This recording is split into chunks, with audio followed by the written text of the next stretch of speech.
And you're live. Good afternoon, everyone, or good evening, depending on wherever you are. I'm Barbara Peterson, the Poison Pen, and it's my pleasure and privilege to be talking to you about Taylor Adams' third book, The Last Word. And I'm happy to say he signed copies for us. It's our April crime book of the month because it is just a wicked book with a very clever plot and about which we can probably say very little, which is going to be annoying. But anyway, it's great to see you, Taylor, and I'm going to drink a little toast to you because today's your publication day, right? Thank you. Yes, it is. April 25th. Thank you so much for having me here. Well, it's a pleasure. We had a really good conversation last year when you published, was it 2 years ago? I can't remember, Hairpin Bridge. That was 2. Wow. It doesn't feel like 2 years ago. I know, it seemed like it. Anyway, Hairpin Bridge was a really interesting story set in Montana. Unsurprisingly, a bridge was kind of central to the whole thing. The possibility of a suicide off the bridge, or of course, this is a crime novel, so maybe it wasn't a suicide, maybe it was actually murder, and various investigators. But the linchpin of that book was the sister of the person who died, the woman who died on the bridge. Now, I thought there was some chance that you would write a sequel with the sister. I have never tried writing a sequel before. I know I tend to leave everybody dead in my books, so it's like I don't have a lot of people left over to work with. But she survived. So, spoiler there, but she did actually survive. And I thought it was possible because she was interesting and Montana was an interesting place that, you might do something. But here we are. We are in a whole different location. And now we have Emma Carpenter. And she is living, well, you tell us about it. Where is she living? This is your book, so you should tell us. She is living in the rainy coast of Washington. And actually, that's kind of familiar to me because I live in Washington, not quite on the rainiest parts of the coast, but I'm a Washingtonian. And basically, we don't really know a lot about her at the beginning. We just know she's hiding from something, and she's kind of reached the end of the world here on the coastline. And so she's house sitting this old house in the middle of nowhere, and she's passing the time by just reading a lot. And one of these days, she hits just an awful horror book that she downloaded for 99 cents on Amazon. She's like, wow, that sucked. And she writes a 1-star review, as you do, as I'm sure lots of people have done before. But the difference is this time, the author actually contacts her and asks her to take it down. And she's like, no. And then from then on, the author starts to zero in on her and find her and show up at her door, and it turns into a home invasion thriller. Well, yeah, it's a genuine stalker. There's somebody compared this book to old slasher movies. Do you think that's a fair comparison? I think, I definitely have some fun. I name drop some slasher movies. Mm-hmm. I take that formula and I really have a lot of fun with it in the first half, and I kind of build this character up, kind of like my attempt at making a slasher villain. And then in the second half, I kind of subvert it and turn it inside out, and then hopefully do, something interesting with it. But I definitely, especially in the first half, I have a lot of fun with setting up, this person has a mask, this person has a distinctive motive, this person has a bladed weapon, all these kind of slasher tropes that are really familiar and really fun and, can be really scary when done right. So it's a literary slasher film because literature at the heart of it, it really is an unusual blend of elements. And, I've been going to be talking next week to Jane Ann Krentz and JT Ellison again, but we've done several Zoom events talking about the Gothic, because the Gothic has been on the rise for the last couple of years. And one of the elements of Gothic fiction is, in fact, this house. It's remote. It's not in necessarily great shape.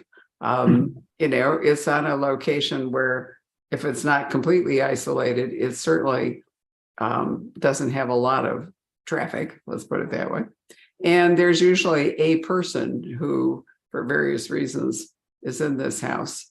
And it doesn't have to be a person by themselves. The classic of Rebecca, actually, there are a lot of people in the house. But, the house is sort of a framework for the things that happen, and it contributes to this scary atmosphere. You can't be really comfortable inside the house. So did you start out thinking this would be a Gothic, or what did you think you were doing when you started this book? Oh man, I don't think I knew what I was doing. I didn't mean to put it that way. From the very beginning, I knew, because I go to the beaches in Washington a lot, and there's a very distinctive look, and they're very, there's some of them are very flat and lots of grass and really sandy and open and rainy, foggy, and just that as a vibe really, really appealed to me. And just kind of a house in that area, like an ocean cabin, was just really, really fascinating to me. And I think it kind of all sort of congealed from there. I never thought of it as a Gothic, but I mean, the house does play a really key role in the story. And, just with the way I like to use environments in my little contained thrillers, I had to draw a mental map of the house and make sure, this window looked in the right direction, and really I think I use every room of the house. And I know that was a goal of mine, was just try and use every piece of it. But yeah, the house does play a really key role. And that was also one of the challenges too, because it's like, okay, we've got a storyline which starts with a coincidence, with a random connection on the internet. How do we connect the house to that? And I think I found an interesting way to do that without resorting to coincidence. And there's even some lines of dialogue in the book about, coincidences, they happen in real life, but in fiction, they're bad writing. And I should probably stop because I'm coming real close to spoilers. So I know. That's why I said I knew this event. We're going to mostly be digressing because the truth is we just can't talk a lot about the story because there would be the possibility of really serious. I'm going to say that I did not expect this book to go in the direction that it did. So I brought up the Gothic because when I started it, I thought it was going to be a Gothic. And then gradually, as you work your way through it, you recognize it's not really a Gothic. But nonetheless, as you say, the house plays a major role. But, the concept, I know you wrote to me and said how hard you worked on this book. So I'm guessing that you took a variety of turns as you wrote it. And did you have to write your way back sometimes or, corkscrew out or just drop a path or what? Oh man, there was pretty much all of the above. I know I wrote 5 drafts of it before we sold it to my editor, and we, really kind of started. And my editor, actually, I'm really proud of the final third or so of this book. I'm very happy with how it turned out, and I completely have my editor to thank for that because that was all her contribution for how the story, it develops, and I could not have done that without her. Well, that's really good to know. And you say you did 5 drafts with you. Is this your agent you're working with, or do you have a private editor, or is it your wife, or what? Oh no, it's my editor, Jen Brell at William Morrow.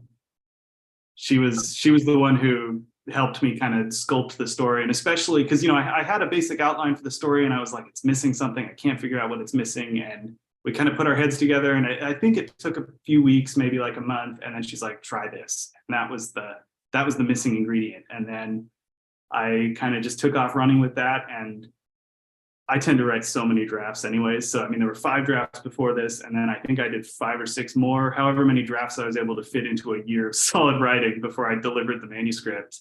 Well, I'm confused because I thought you said you wrote 5 drafts before you submitted it. Yeah, I wrote the same draft 5 times. So you did that all by yourself? You just oh, okay. There's the part I missed. I thought you were working with somebody. No, it's fine. I misunderstood you. So basically, I've already done one event today with Ellie Griffiths because it's also her publication date. And last night, talking to Ann Hillerman, we talked about if you just can get the first draft done, if you can just get the basic parts of the story down, then the book really arises from all the revisions, the things that you put in, the things that you take out, the sculpts, how you sculpt it, a turn maybe you took that you have to back up from or cut out and go in a different direction. So for you, is that how this works? You have to just really try to get down some basic draft and then start working with it? Oh yeah, my first drafts are always it's always a sprint. They always come out really, really underweight. Like 40,000 words. Usually my books are about 70,000 words. Usually a first draft is 40,000 for me. And it's really just a matter of, they kind of read like screenplays or like outlines, because I don't want to spend too much time in an early stage, getting the dialogue right, getting the atmosphere right. If there's a pretty good chance that I'm going to end up cutting this scene or changing it from the ground up, it's like, okay, I've got to get the skeleton in place and get all the bones where they need to be. And then I can start with the tissue and the skin and everything. Right. No, I can see that. It'd be, I can see it sort of like, sculpting, not cutting, not the Michelangelo version, where you have a block of marble and you cut away everything that isn't the tiger, which I've always thought was a really great description of how to be a sculptor. But I'm thinking more like, you make a frame and then you're using clay or paper mache or something, and you're building it up and you're shaping it. That's more what you're talking about, right? Yeah, absolutely. And the latter drafts are always a lot more fun. The first drafts are always kind of like, I don't know what I'm doing. I don't know how this is all going to fit together. They feel like trial and error. And then the latter drafts, I'm always really happy with how, the final draft or two, just how much it improves, because it's, I've got all the big problems solved and now I can solve all the little problems. And I really enjoy that part. I brought that up because so often I think readers assume that, the book that they've got was sort of always the book, but, books are organic. Well, sometimes they're not. Sometimes people actually do just, write their way through the book and that's the book. But I think more often than not, the book is organic and it requires constant kind of sculpting and shaping. And then at some point, if you're going to be a professional writer, at some point you have to let it go. And that's the question that I have often asked, how do you know when it's done? And sometimes the answer is because that's the day I have to turn it in. I think that's pretty accurate. Yeah. I don't remember any specific point where this book felt done. And I guess it's done now because there's nothing else I can do to it. But now, ready or not, here it is. Well, it turned out extremely well. So you think what? You put basically a year into it? I would say more than that, because you're right. Hairpin Bridge was 2 years ago. Of course, you're right. It's your book. So you've had a little more time to work on it. Is that a function of COVID, do you think, or is it your sort of normal pace is maybe every 2 years? I think every 2 years is probably going to be my normal pace moving forward. Last year, year before last year, I quit my day job to do writing full time. And that was how I was able to basically do the whole thing in a year, was just, being lucky enough to just spend 8 hours a day working at it. Well, good for you. Do you find that makes you, do you get bored? When you're working that long on the same story, does it, eventually kind of tire? I've found that, the weekends become really valuable recharge times, because I try to hold myself to Monday through Friday. I found that, if I'm spending that much time working on it every day, by the time it's the evening, I'm not thinking about it at all. And I can't even really remember what I did that day. Right. And I think it's kind of a good way to maybe compartmentalize, okay, I'm in work mode. Okay, I'm in not work mode, and I can just kind of refresh and restore. Right. So you came to see us with a book called No Exit. Although looking at your also by Taylor Adams, this is the cheat sheet for those of us who can't remember. I have a time going back. So you actually wrote a book called I Shot on Our Last Night. Were those both books? Were they adult fiction or young adult or what? They were both adult fiction. They were with a smaller publisher based in the UK. So they're available in the US. They're just Amazon only. Oh, okay. Which UK publisher was it? Jaffe Books. Oh, okay. All right. Because I love the fact that there are small presses developing authors. And I've been working hard. March was Small Press Month. And I really worked hard to find books from smaller publishers that I thought, were maybe some of them were established, like David R. Godine, who does some really interesting stuff, poetry and books about books and other things. But some of them, are there to give authors. I had this discussion with Gillian Flynn on Saturday because she has, Gone Girl was, as huge, and she hasn't written another book since, although she says she's kind of coming towards one. But it's been 11 years since Gone Girl. And one of the things she's done is that her editor, whom she really liked, left a big publisher and established a small publisher called Zando. which is, great. And so Gillian now has her own imprint at Zando. And when we discussed it Saturday, basically she's kind of like the acquisitions editor or the person who approves what goes into her imprint. She's not actually the publisher or editing the books, but it's her imprimatur on the book. And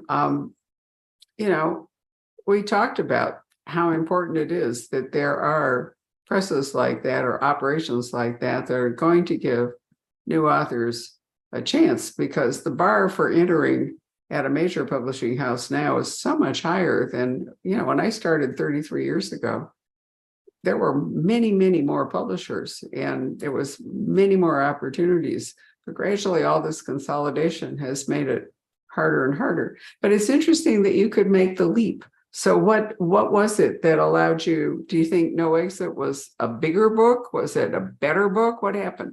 I think No Exit was just the book that kind of clicked. I had a good experience with Joffy Books. I kind of owe my start to them because they, like you said, they were willing to take a chance on a completely unproven new author, and so I'm forever grateful for that. And No Exit was, I think, just kind of the book that they did a really good job of marketing it. So even though it was Amazon only in 2017, it sold enough copies to get attention from Fox. That was how the movie rights sold, and then attention from William Morrow. And so then I kind of shimmied into William Morrow. That's great. Well, tell us about No Exit for people who haven't read it. What was No Exit about? No Exit is a thriller about a college student who is driving through a blizzard trying to get across the pass and a mountain pass, and she gets snowed in at a rest stop with just a handful of other travelers, and she realizes one of the strangers' cars has a kidnapped little girl hidden in the back. And so they're all trapped here, and she has to figure out how she's going to intervene and how she's going to save this kid and how she's not going to get herself killed. And it's just kind of a fun, bottle thriller. I had a lot of fun writing it.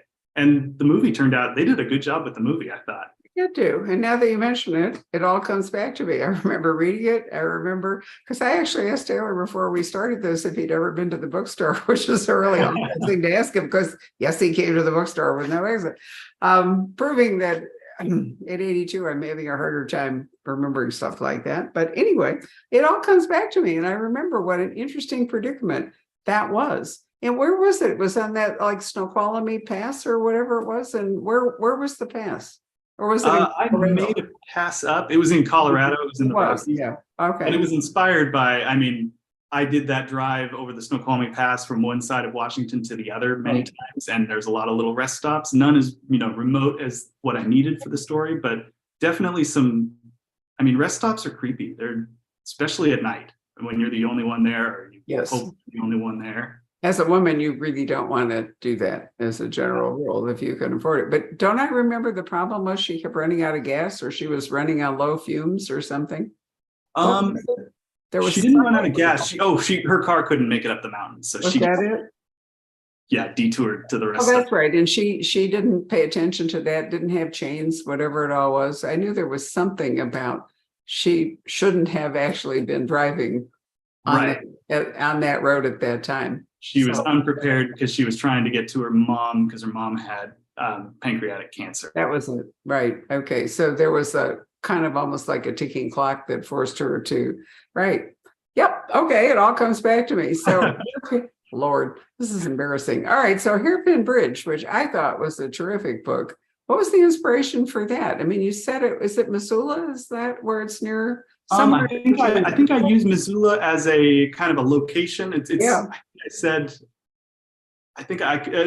kind of a fictional area, but I think I use Missoula as it's approximately 20 miles from Missoula or 30 miles. I remember I used that as a navigation point.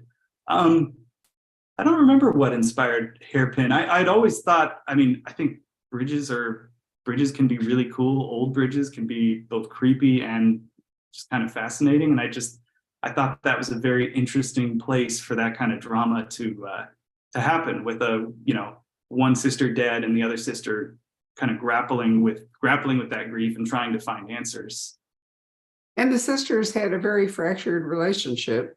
So it was even harder on the surviving sister to lose the other sister, and she didn't really want to believe it was suicide, right? Right. And that's kind of I guess I got to be careful with spoilers, but it's like, with these kinds of stories, you're always trying to look for ways to really test your characters. And she's determined to find that this was a murder, that this wasn't a suicide. And, fortunately there's some bad things afoot, but she doesn't quite find the answer that she's searching for, that she's pinned her hopes on. And it's just kind of I had a lot of fun writing that mystery and kind of untangling that, and hopefully kind of avoiding some easy answers with how the story unfolds and with what the living sister has to kind of reconcile with, because that's how grief is. That's what it is to lose somebody, is you're never going to get another chance to talk to them. And so what you have is what you have, and you have to work with that to kind of accept it and make peace with what you have.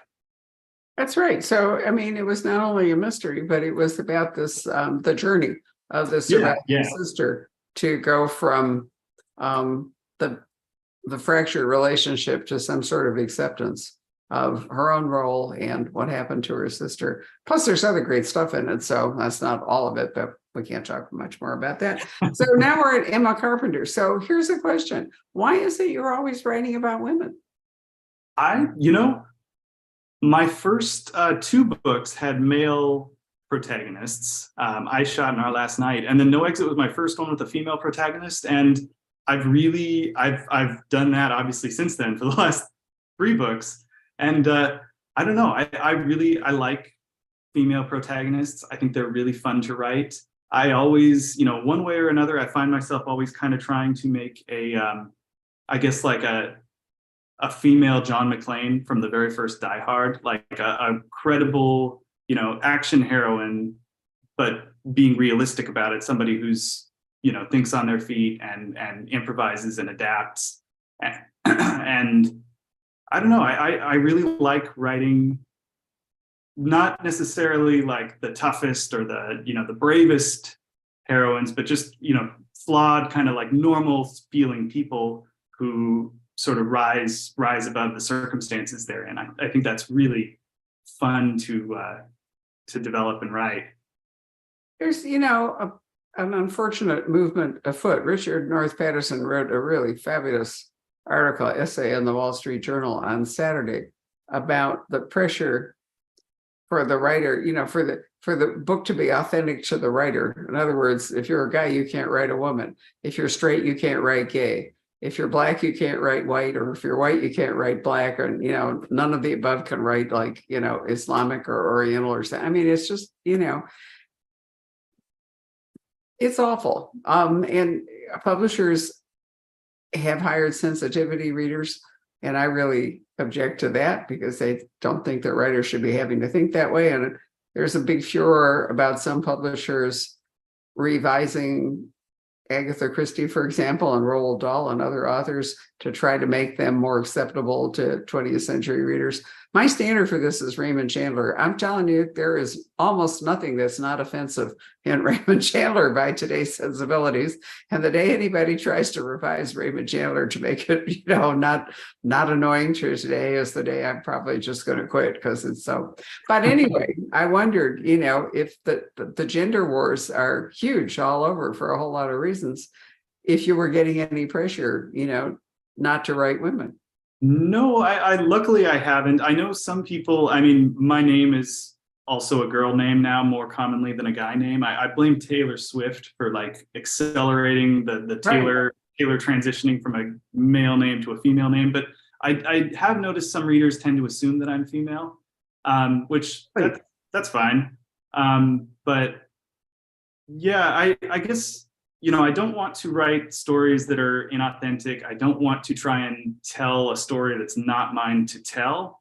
But I do like making stories about, interesting people, characters that interest me, and situations that interest me. And hopefully, if I can do it in an authentic way, hopefully I can keep doing it. Yeah, but see, you've already used two words that I can't stand in relation to this. One, authentic, and two, not yours to tell. Because the truth is, if you're writing fiction, any story is yours to tell. It really is. I truly object to this idea that an author, can't use his or her imagination to write whatever they want. I mean, Harriet Beecher Stowe, Uncle Tom's Cabin, was a pivotal book, and she was neither a slave nor was she black. And, what happens if we can't do that kind of thing? I'm sorry, this is really something that has greatly offended me lately. No, it's a good point. I mean, I'm not a serial killer, but there's a serial killer in just about every one. Well, there you are. Exactly. Can you only write a serial killer novel if you're drawing on your own experience? Whatever. Anyway, Emma Carpenter. So tell us about Emma Carpenter, because she is in fact the hero of this. Why is she hiding out in the beach house? And I might say she has a really great golden retriever called. Oh, yes. So that golden retriever actually. That is my golden retriever. I have a golden retriever. So the dog is authentic, right? Nobody can fault you for writing the dog. Okay. Right. 100% correct. Yeah, real dog. But yeah, I think in my first early draft, I just put Leica in there. That's the name of the dog, as a placeholder. And I was like, I'll just make up a fictional dog later. And then just bit by bit, I was like, okay, I kind of like having my golden retriever Leica in here. And then, I mean, obviously it's too late to change it now. But it always meant that there was always a 0% chance of the dog getting hurt by the end. So, slight spoiler, but the dog is okay. I know that's important to a lot of readers, and the dog is okay. That's the rule in crime fiction. You can kill anything or anybody, but never the dog or exactly the cat. Yeah. Domestic pets. I mean, I'm sure the goat or the pig can, be for the high jump or whatever, but definitely not the dog or the cat. And it's interesting that golden retrievers figure. David Rosenfeld has written a brilliant series where golden retrievers are, and they're intelligent dogs. They do a lot of great stuff. There's a very good series by Spencer Quinn in which the dog is. I'm trying to remember what he is. He's not a golden. Chet the dog. And Chet the dog is actually the narrative voice of that series, which sounds improbable, but actually works. But Leica does not actually have a voice in this book, right? No, it's all imagined in Emma's head. And part of that was, it's difficult when you're writing a character who, doesn't really have a goal at the start. Like her only goal is just to be left alone. And it's difficult to make that dramatically interesting because for the first 100 pages or so, we're kind of waiting for something to happen to her. And giving her a dog, giving her short-term goals, giving her something like a Wilson, like in Castaway, the volleyball, something that she can talk to. And even though it's not really reciprocating in the way, it's not really talking back, but it's still something she can talk to and something she can interact with. I knew from the very start she needed to have some sort of pet. Well, absolutely. But why is she there? What has happened to her that makes her want to live in this isolated manner for a while?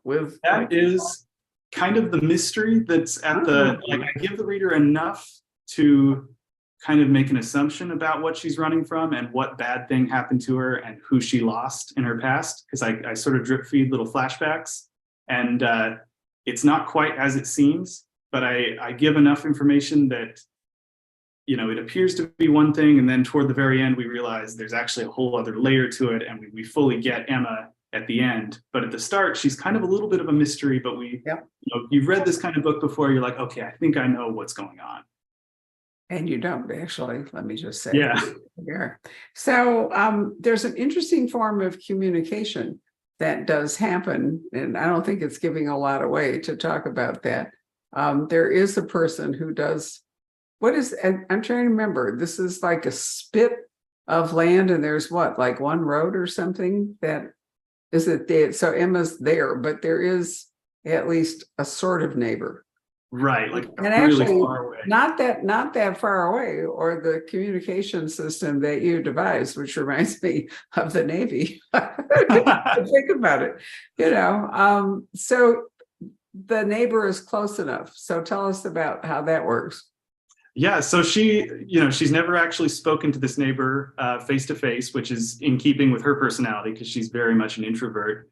And he's about, I think I say he's about a quarter of a mile away. So they use telescopes and they each have a whiteboard and they'll play word games like Hangman on their whiteboards. Right. And it's just kind of this interesting, slow, obviously playing that kind of word game over a telescope, the turns would be very slow and it would be very spread out throughout the day. And it's just the right kind of pace for Emma because, it's downright glacial. It would probably take all day to play one round of Hangman. And I thought that was just a fun, she's communicating with people and she's learning a little bit about this guy, but at the same time, he's a complete stranger. And all she really knows about him are things that she can see in his house through her telescope. And that just kind of results in more questions than answers. And it was a fun mystery to develop and let her kind of untangle. And then again, at the end, I've got to be careful with spoilers, but we know the full story at the end. We do. So the author whose book has prompted Emma to rate her 1-star review is called H.G. Kane, Kane. And he has written, what kind of book has he written? Basically kind of a slasher. I would describe it as a slasher novel, an attempt at a slasher novel. And it's awful. There's a reason Emma gives it 1 star. It is terribly written. It's entirely written from the point of view of the killer, which is a really weird choice that she doesn't think too much of, but she's like, okay, that didn't work. And after she gets in her little disagreement with him, after she reads that one book, she does a little more research and she realizes this guy's written 16 others and they're all like the exact same kind of scenario, somebody murdering people, told from the killer's point of view, and they're just in different locations. And on one hand, it's kind of funny because it's like the one that she read was Murder Mountain. It took place on a hiking trail on a mountain range. And then she's looking at others and there's like Murder Island, Murder Falls, Murder Forest. But the implication as we get into the story is, okay, what if he's doing these for real? And what if that is, what if the one that he writes about Emma is going to be called Murder Beach? Ooh, what a scary thought. So basically he's writing the same book, but just changing the location. Pretty much. Wow. So I suppose there's not really any other vehicle for the 1-star review but Amazon. I was trying to think about that. Was there somewhere else? But it's interesting that would be the, like the one vehicle that you could use for her writing a review. Well, in the first place, why is she even reading this horrible book? Why in the world would she have read the book? So she's reading just to pass the time. She's reading like 2 to 3 books a day. But this book in particular is recommended to her by her neighbor as pretty much as a practical joke. She finds out later, just because he kind of plays those sorts of made you look pranks on her. You mean the whiteboard guy? Yeah. So he said, try a book by H.G. Kane, and she's doing like the 99-cent Kindle deals, right? Yep. So she's just like, download, okay, add it to the list. And then the next morning, she reads it. And because she doesn't want to quit and she's already spent her 99 cents on it, she's like, okay, I'll just power through this thing. And she reaches the end. And normally she doesn't review books, but that one, she felt compelled to give 1 star. And wasn't worth 99 cents, in other words. Right. Yeah. It's a waste of 99 cents and a waste of 4 hours. A pretty low standard all the way around. But I thought that was interesting that a person would choose to spend their time just by the lowest possible investment, the 99 cents. Isn't that as cheap as Kindle goes? There's a lot of free stuff too. But basically I just wanted to kind of imply, she doesn't have a lot of money. She's running out of money slowly. And she's just making that money go as far as possible toward just kind of occupying her time. Like, 99 cents for a 4 to 5 hour ebook. Okay, she can make that last a few months. Yeah, but by that standard, 99 cents was an expensive book for her. Does she read more books by H.G. Kane? Does she, now that she's invested 99 cents, posted her 1-star review, and he's written back and said, well, I think his argument is that she's hurting his income as a writer by I mean, not that he could be making a lot of money, it seems to me, on 99-cent downloads from Amazon, but still. So does she read any more H.G. Cain books? Oh no, she's done with him. She puts it out of her mind. She's like, and she manages to forget about it for a little while, but then kind of creepy things happen around the house, and she starts to wonder if they're connected to this online fight that she had with the reviewer a few days or a few weeks earlier. Just creepy things like her motion light turns on. She's got a perimeter of motion lights around the house. She thinks she sees somebody in her bedroom at night. She hears noises, just little things that really start to add up fast.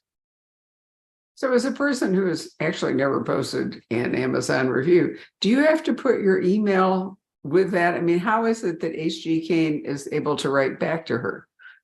So I don't know how the mechanism works because I've never done it. I don't know I know it's changed since I had used Amazon, because I kind of stopped using Amazon reviews but over the last few years. But I do know there was a time when you could comment, when other users could comment on Amazon reviews and you'd upvote them as helpful, and people would get in arguments, and it was kind of fun to watch. So that's kind of that's so how. He's not writing to her directly. He's commenting on the Amazon platform. Right. And she's reading it. Why is she reading it? Just because she gets a notification, and so she's like, "Oh, that's weird. Okay, somebody commented on my review. That's never happened." And then she okay. See, I'm ignorant of how the entire thing works. That's why I'm asking. All right, so she reads the book. She publishes the 1-star. Is that's as low as you can go, right? Is the 1-star? You can't do a 0. She checks. She makes sure you can't do it. I thought I remembered that. All right. So she does the 1-star review, and then the author responds and she gets the notification. So she goes to read it. And then she responds, and then so the whole thing plays out on Amazon? Yep. Have you had any kickback from Amazon about this? No, not that I know of. I hope, I tried to be pretty vague. I think it's pretty, when everybody visualizes it, I think everybody's going to visualize Amazon, because there really isn't another site that it could be. No, there isn't. I totally agree. Yeah, I don't think I name Amazon, but it's Amazon, because what else is it going to be? Isn't that interesting that it's functioning as kind of like a whiteboard or a notice board or something? I never think about it that way, because I actually almost never go there. Why would I, since I have an independent bookstore? And my husband and other people I know shop on Amazon, but I don't even have an account. Actually, recently I got my credit card company. When I was looking at my monthly statement, I saw 2 extraordinary charges on Amazon, and I wrote to them and said, I don't even have an account. How did you let this happen? Particularly since you tend to challenge like a $25 charge, to some other. How did you let hundreds of dollars go by? And I think in part it was because they're used to people shopping on Amazon. I wound up not having to pay it because I was able to demonstrate I didn't even have an Amazon account, and therefore these 2 charges didn't matter. But I agree with you that there probably is no other vehicle that you could have used, for the story. And I'm probably like 1% of the whole world that wouldn't really understand how Amazon works. I considered Goodreads also, but that was less connected to the, where you actually would buy a book. Oh, no, I think, no, that can't. Actually, that's Amazon anyway. So that's right. I forgot about that. Doesn't really matter. But no, it's not. It's a different public forum. Yeah. I don't think that Goodreads would have worked. No, I think your choice of Amazon is brilliant. But, it's interesting to think about that it's basically a comment board, for people who read. Maybe there are people who spend a lot of time either reviewing or, shuffling comments back and forth or something on Amazon. Wow, that's a whole new vision. I love it. And maybe they don't have any argument against it, that you're using it. Hopefully not. I don't think so. I don't see how they could. Wow, interesting. So, if this is going to be a book all by itself, another standalone, what are you working on now? Now I am working on another thriller. Imagine, surprise, surprise. And I don't know how much I can say about it, but I have been researching caves, and I think caves are just a terrifying setting. And I'm having a lot of fun with just kind of the claustrophobia and just all the fun stuff I can do with that setting, and also just the kind of person who would decide to go caving or go explore a cave, go on an expedition. Like there's a lot of really fun material to work with there. So I don't think I can say too much about it, but it's cave related.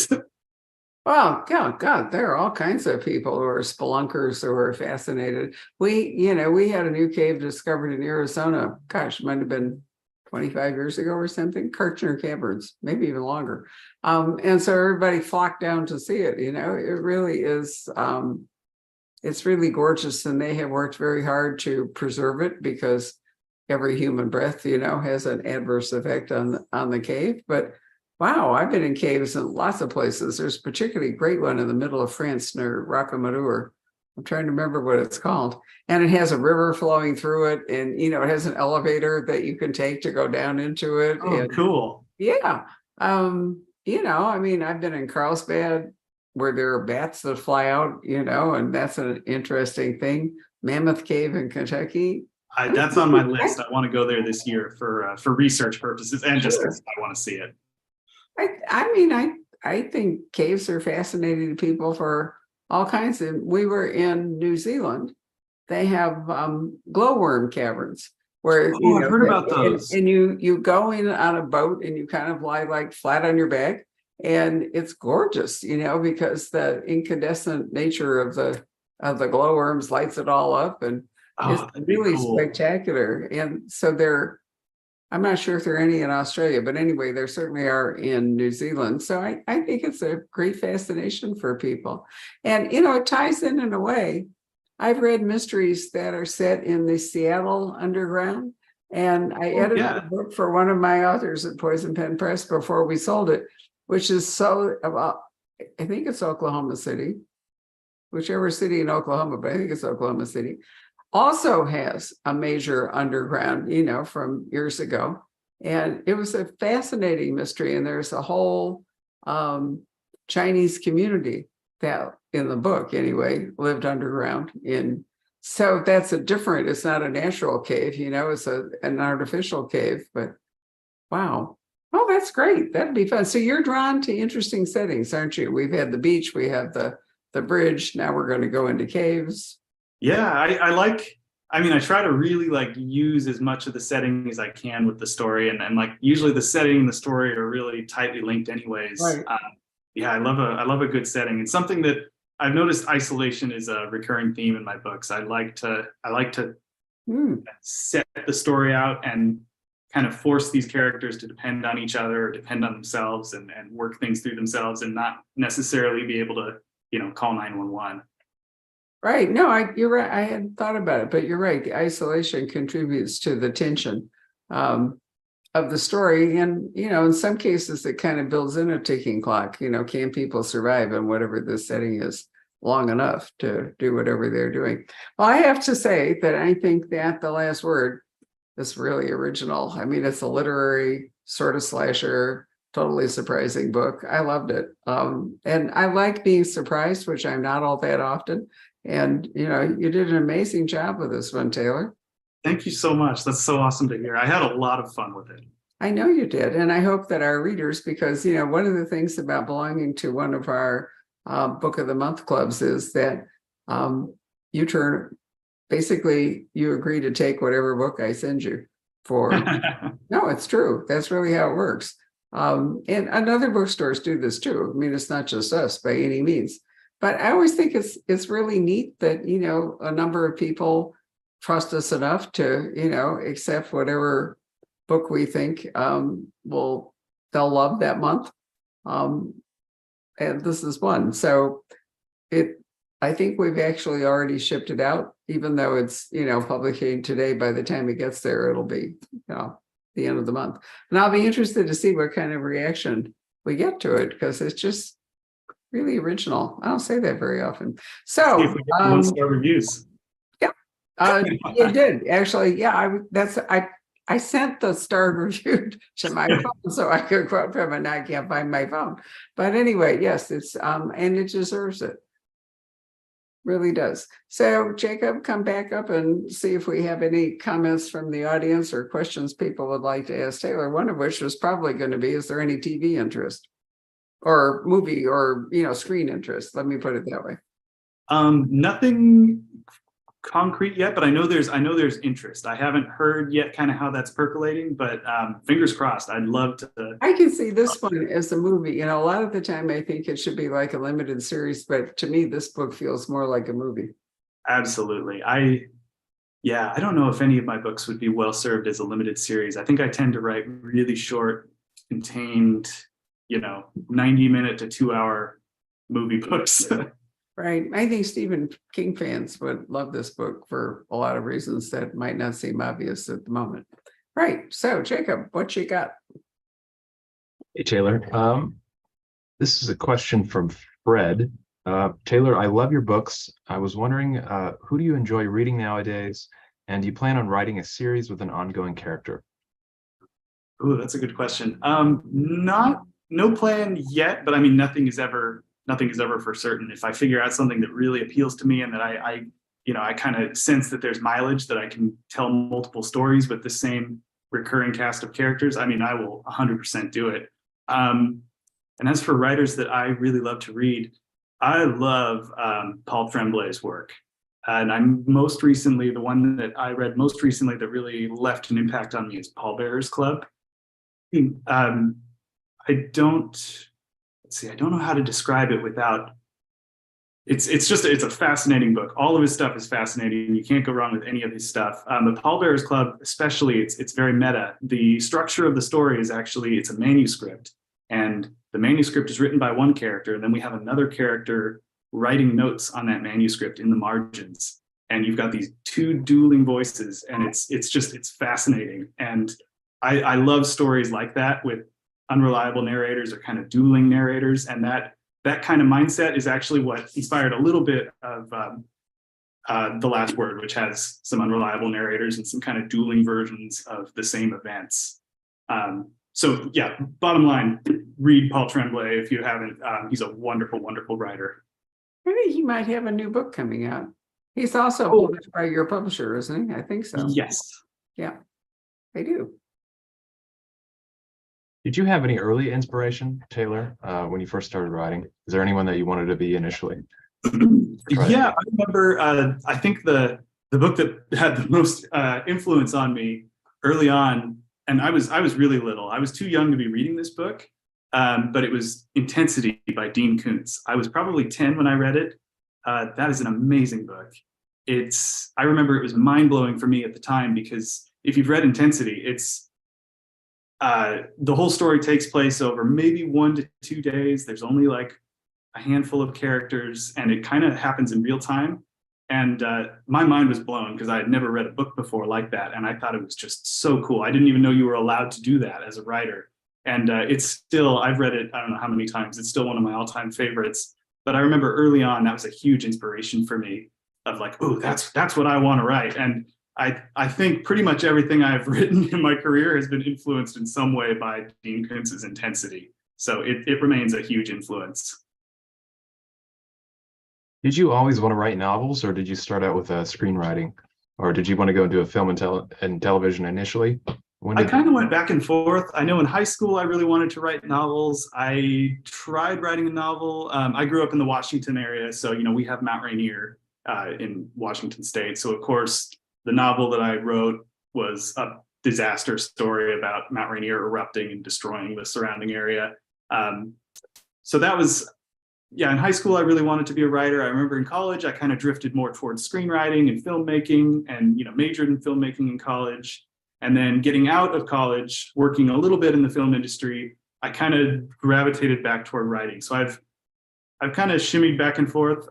But that said, I really want to do screenwriting as well. I'd love to. My ideal career trajectory would be writing novels and screenplays simultaneously, or maybe alternating, and that's kind of where I'd like to end up, because they're both really fun to write. They're different sets of muscles, because they're very different formats, but I'd love to do both. Okay, great. This one is from Sarah Rachel. Question for Taylor: what has been the most significant lesson that you've learned throughout your writing career? And also, who is your favorite character you've ever written, and why? Ooh, okay. I think the biggest lesson I have learned is probably, I mean, it's the biggest lesson in that I am still continually learning it and still continually forgetting it and relearning it, is just to write every day and to find the time to write, and to, you know, if your day doesn't seem to allow for it, to get up early and, you know, find your writing time there, or do it, you know, late in the evening. But to write even when you don't feel like writing, when you're not inspired to write, because most of the time I'm not really inspired to write and I don't want to write, and I just start writing anyways, and then I get the momentum going and I can start working. But my very first novel I wrote only when I felt like writing, and it took 2 or 3 years because it was just so slow. So the lesson I learned, and the lesson I'm always telling other writers is, you know, who are looking to do this, is just set time aside and set like a word count goal every day, whatever works for your schedule, and then just focus on hitting it. And it's amazing cumulatively how much that'll add up. You know, just forcing yourself to do it, kind of like working out, I guess. And I wouldn't know because I don't work out, but I imagine it's the same way. And then, sorry, what was the second part of that question?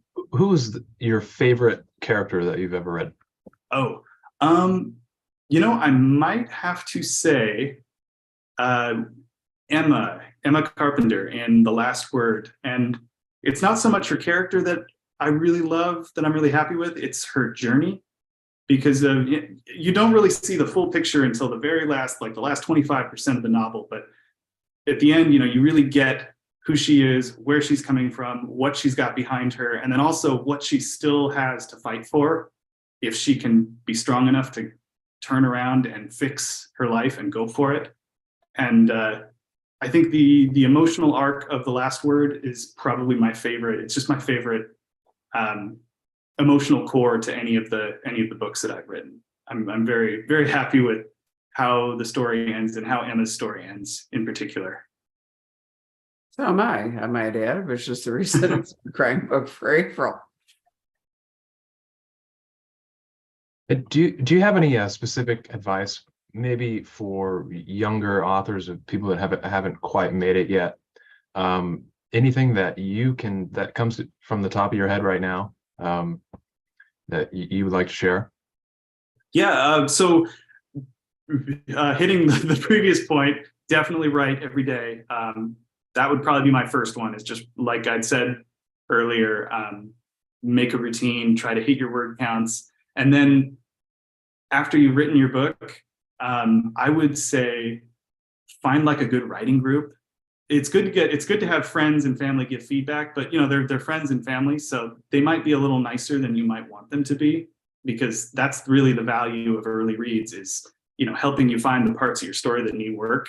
And it's really not doing you any favors if it's somebody who doesn't want to hurt your feelings. So I would recommend finding a critique group where they will just shred it if it needs to be shredded. I think writers groups are a great way to expose your work to criticism, and it hurts sometimes, but ideally it should be constructive. And criticism it's always, you know, I think of every kind of course correction that I've made on one of my books, or every like bad note that I've gotten from somebody where it's like, this is not working, you should completely rethink that. It hurts in the moment, but you rally, you rethink it, you fix whatever is, you know, whatever the problem was, and then you're left with a stronger book at the end of the day. And so I definitely recommend critique groups. Okay, great. That was all the questions that we had on Facebook and YouTube. Well, thank you, Jacob, for relaying those. Anything you'd like to say at the end here, Taylor? No, nothing I can think of except I'm really, really excited for you all to read this book, and I really hope you enjoy it. And yeah, thank you so much. I'm really happy to be here. I'm happy that I get to do this. Well, we are happy too. Thank you for agreeing to it. So just to remind you, we don't have a lot of, because it sold very well, we don't have a lot of copies of The Last Word left, but honestly, it's really a terrific story. Yeah, well worth your time and your money to invest in it. So I worked my way through my glass of wine that I started out to toasting you. So I'm going to finish up by saying, thank you for spending part of your publication day with us, Taylor. And I hope the book is a huge success. Thank you. My pleasure. I really appreciate it. Wonderful. And maybe next book, you'll come see us.